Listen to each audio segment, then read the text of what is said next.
Well, I just watched the AFC and the NFC championship. Congratulations to the Chiefs and the 49ers. We get to watch that Super Bowl all over again. I'll talk about that when I pick the Super Bowl winners later this week. But I was watching it and I was like, hey, the Miami Dolphins could really sit down and watch these two games and learn a few things and implement it to our own team. So here's this video.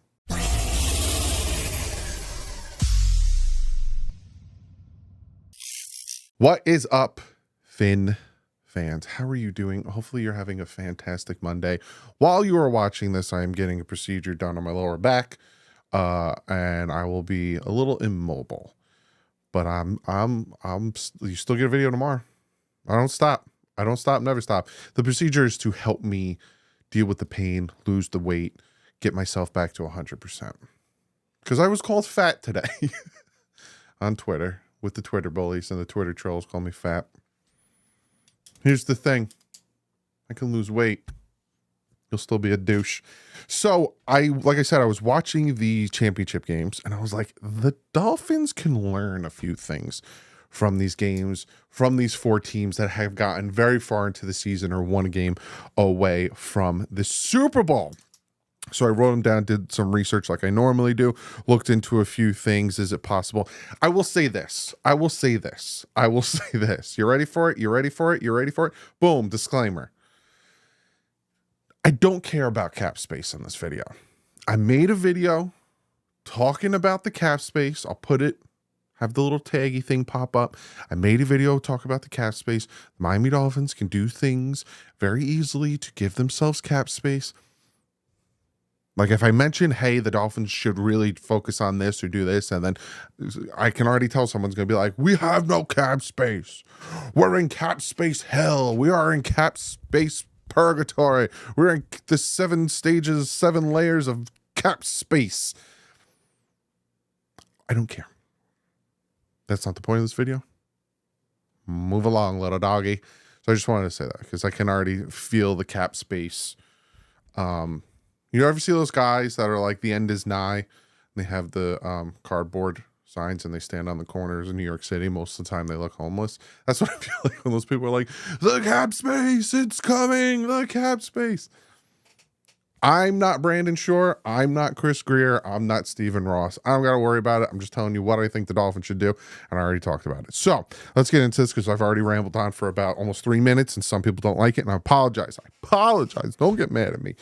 So we're going to start with the first thing that I noticed, and this is something I've noticed throughout the playoffs, but it was more pertinent in these championship games, and it is offensive line.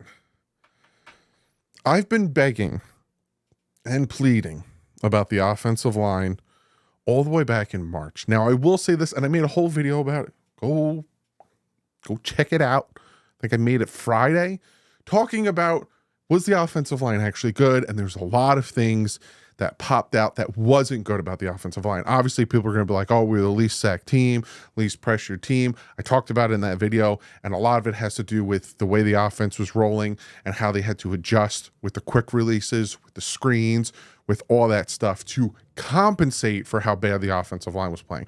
But I talked about all that on Friday. Again, I do so many videos for you guys, so if you have any questions, I probably already did a video about it. But the offensive line was a problem. It was a problem. 12 different rotations. Now, if all of our offensive linemen stayed healthy throughout the year, which is a rare occasion, then the offensive line would have been a problem. Because when they were all on the field with Teron Armstead, Isaiah Wynn, Connor Williams, Robert Hunt, Austin Jackson, our offensive line was ridiculous. But it wasn't, because Teron Armstead, as much as I love him, is injury prone. Isaiah Wynn, as much as he did well, is injury prone. Connor Williams, love the man, one of the best centers in the NFL, injury prone. So to be surprised that those 3 guys got injured is like running into a wall and being surprised that it hurt. It needs to be addressed. Now, right now, the Miami Dolphins are sitting in a situation where Isaiah Wynn, Connor Williams, and Robert Hunt are pending free agents.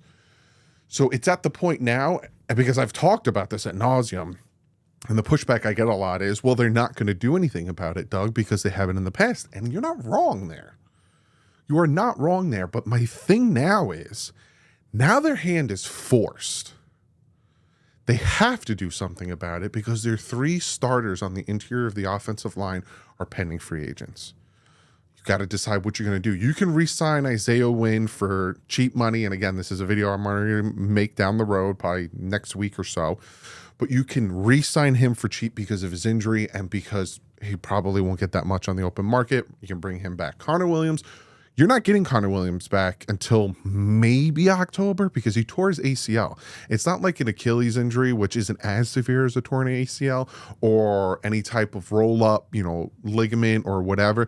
He tore his ACL. So if anything, he's going to come back maybe October. Again, my timetable on that could be off. So say we do re-sign him. You still don't have him for the beginning of the year. So hand is forced. You have to address the center situation. And then Robert Hunt, you're going to pay him or not? How much is he going to want? Does he want 15? Is he okay with 8? We don't know. So the hand is forced to Chris Grier to finally address the offensive line. So you all remember when he said to us, you're more worried about the offensive line than we are. Oh, really, big guy? How'd that pan out for you, buddy? But you look at all these teams.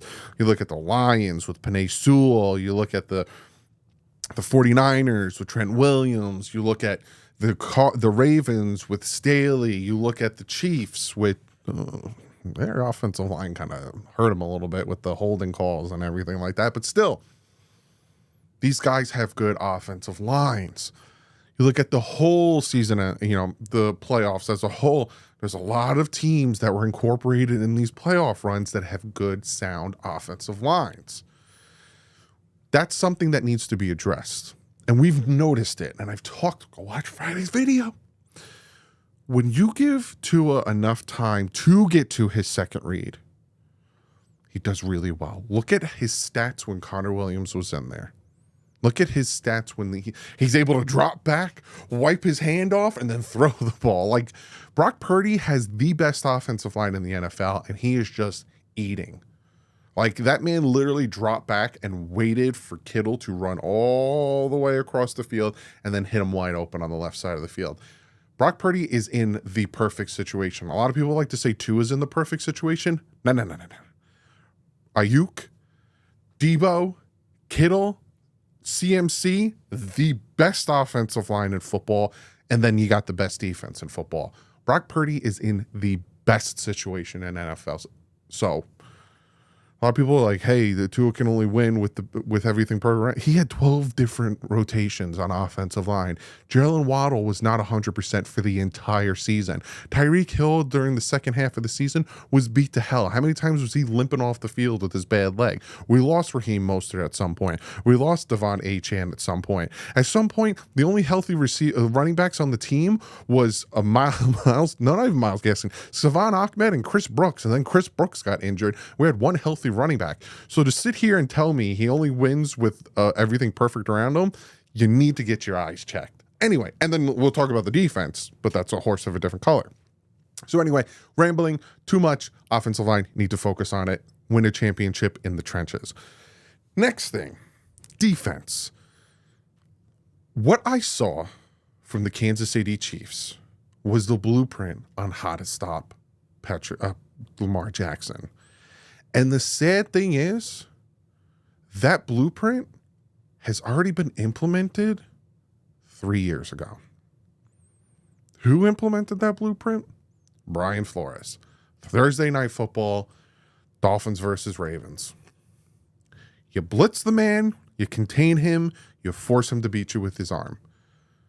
And that's exactly what the Chiefs did. They contained him, they blitzed the gap so he couldn't run, and they forced him to beat him with his arm. There was times where he sat back in that pocket and he had a good 3-4 seconds. And 2 times in a row did he try to hit Odell down the left side and overthrew him.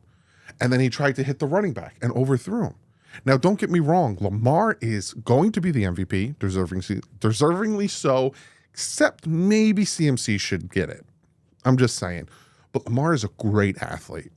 Super strong arm, fast, mobile, elusive, great. But if you say to him, don't leave this pocket, beat us, he has a very hard time doing it. He can do it. I'm not saying he can't. He has a hard time doing it. And that's what the Chiefs did. And that's what Brian Flores did on that Thursday night game. We're going to contain you and we're going to blitz you. And you got to beat us. And there were so many times, even against the Dolphins in that 3 years ago, where he'll have someone open, but that pressure and that clock being sped up on him makes him throw errant throws. So the Dolphins defense needs to take notes on that. Now we're going to get a new defensive coordinator. So obviously things are going to be different. We're going to implement more blitzes because, Fangio doesn't like blitzing unless, he wants to and stuff like that. But that's something I noticed, especially from the Chiefs. Another thing I noticed, I'm going to scream this from the mountaintops of the Himalayas. I'm up there now. I'm on the mountaintop. I can feel it. Tight ends. Love Durham Smythe. He is Anthony Fasano, and I'm a huge Anthony Fasano fan. I love his play type. I love his, toughness. He's going to get you that catch, and he's going to bull through, and he'll catch the ball 2 yards short of the first down. He's going to get that first down. Love Durham Smythe. I want to keep him. I want to keep him for his entire career. He would be a very good 2 to a 1. Now, I've heard this when I brought this up. We had Mike Gesicki, and we drove him out of town. Mike Gesicki is no Mark Andrews. Mike Gesicki is no Laporta, who's a rookie. Mike Gesicki is no Kittle. And hell, I'm not even going to bring up Travis Kelce. No one's Travis Kelce. Hawkinson. These tight ends that this is what the Dolphins need. Kincaid. I wanted Kincaid. I would have loved if they traded back into the first and drafted Kincaid, or if they had a first, I would have loved if they drafted Kincaid. That's what I wanted. Kincaid is the perfect tight end that I would have wanted. Now he's unfortunately with the Bills. And what I'm talking about is, again, we had Gesicki. Gesicki is a very, good catching, jumping tight end. But the reason Gesicki didn't fit this offense is because he gave away plays. And what do I mean by that? Single back formation, 2 tight end set, 2 wide receivers. Gesicki's out there. They're throwing the ball. 2 tight end set. Single back formation, or screw it. I formation, 2 tight end set. Gesicki's not out there. They're running the ball. Oh, same formation. Gesicki's out there. They're throwing the ball. See what I'm saying? He gives away plays because everyone and their mother knows if Gesicki's out there, they are not running the ball because he's not a good blocker. He tried his hardest in 2022. He's not a good blocker. We need that tight end. Now, Bowers is not going to be anywhere near where the Dolphins are going to be at 21. Do you trade the farm to try to pick up Bowers? No. But this is what I'm talking about. You need a tight end. Now, is there possibilities of grabbing one in the free agency? We'll talk about that, but you need that threat. It's nice to have Tyreek. It's beautiful to have Tyreek. Who am I kidding? Jalen Waddle. And again, Durham I love him. But just imagine we had someone on the level of Laporta, on the level of Hawkinson. I'm not even saying Travis Kelce. I'm not even saying Kittle. I'm not even saying Mark Andrews. But that style of play. The man will block his head off. Love. The Ravens backup tight end. My brain is just not working. And they have 2. The Ravens have 2 good tight ends. You see what I'm saying? Add that threat. Add that seam threat.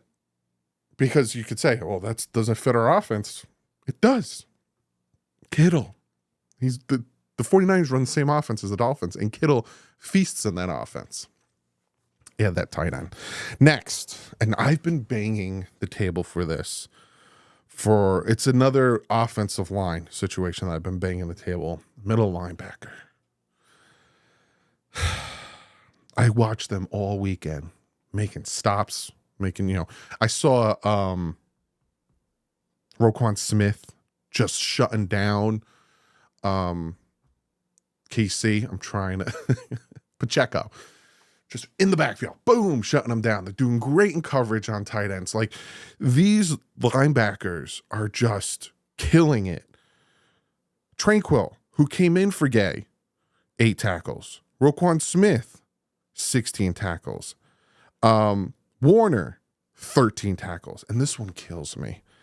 Campbell. I wanted the Dolphins to draft Campbell so bad. And the Lions took him super soon, and he did fantastic with 7 tackles. Like, the Dolphins need to address the middle linebacker situation. Now, David Long Jr., I think he's great. And I think if you get somebody in the realm of a Campbell, which I really wanted, or even a Tranquil, or again, if the Dolphins, Bradley Chubb did fantastic this year, but if the Dolphins made the smarter decision and traded for Roquan Smith instead of Chubb, then we wouldn't be in this situation. Then we wouldn't have David Long here, and it would be Smith and Baker, and we don't even know what this defense would look like. But the Dolphins need to address the middle linebacker situation. Jerome Baker's not cutting it. Plus, if you cut him, you get a huge cap savings. Duke Riley's a special teamer. He is not a starting middle linebacker. David Long is fantastic at stopping the run. He's a good number 2. We need a starting middle linebacker. I don't know how long I've been saying that. That's what I noticed. Another thing I noticed. Mike,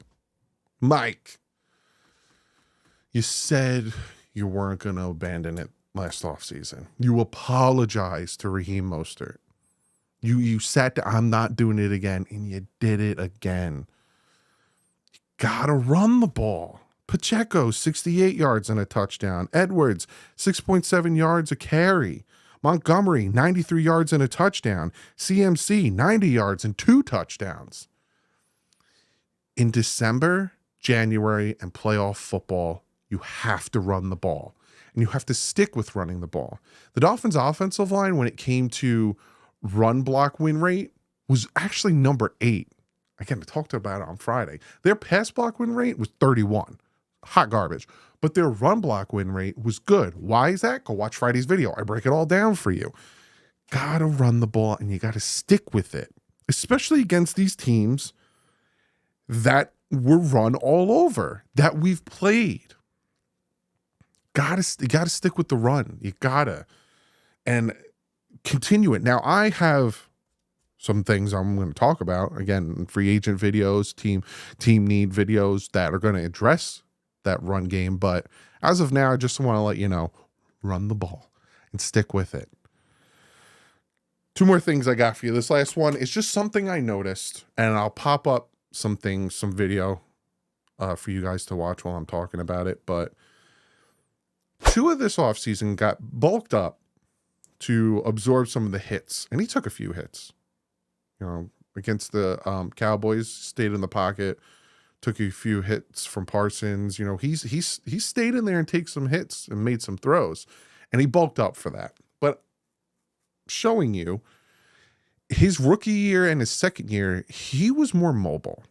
And he was running more, and he was evading more. Now, again, after last year, maybe they were afraid of him getting concussed. Maybe they were afraid of his, longevity. They were afraid of his durability. So they're asking him not to run anymore. Listen, if it's not there, throw it away, or, just take the sack. Just be smart. Don't get hit, yada, yada.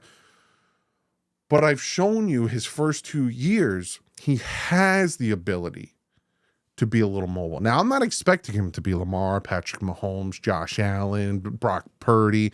I'm not even expecting that aspect of him, but I need to see him do what he's done, as I've shown you, in his previous years, because he's shown against the Falcons, against the Cardinals, against the Jets when he ran over their corner or safety, he had that ability. It's gone now. And again, could be a plethora of reasons why. Obviously he bulked up, but durability, health, all that stuff. But to me, if you can marry the two and kind of find a good equal ground, that would help his game drastically and maybe help his psyche. Because like I talked about in the offensive line video, it seems like towards the end of the season, he started hearing footsteps and kind of started messing with his time in the pocket. So I feel like if he trusted himself more to take off running, or get out of the pocket and give himself more time to make the throws, especially running to his left, I think he'll do a little bit better. And maybe that is the thing that will help him push him over his slump in December and January games. The last and final thing I'm going to talk about that the Dolphins can learn from these championship games is coaching decisions. And I don't want to beat up on this guy, because he kind of beat up on himself in his post-game presser. Dan Campbell. I love Dan Campbell. When he was our interim coach, I loved him. You know, obviously, I personally don't think he was ready. A lot of people are like, we had him here. We should have hired him. He wasn't ready. He did 6 years coaching before he became a head coach. He learned a lot under Sean Payton. Got his opportunity, and he's doing fantastic. But this game, it kind of showed he still has some things to learn. A lot of people are like, we understand why he didn't kick the field goal. You got to take the points. This is the NFC Championship game. You got to take the points. Have to. And then even when he didn't, right, and they're marching down the field, you don't run the ball, my man. Don't run the ball on third down. Then you got to call a timeout. And then you're screwed because now you got to get the onside kick.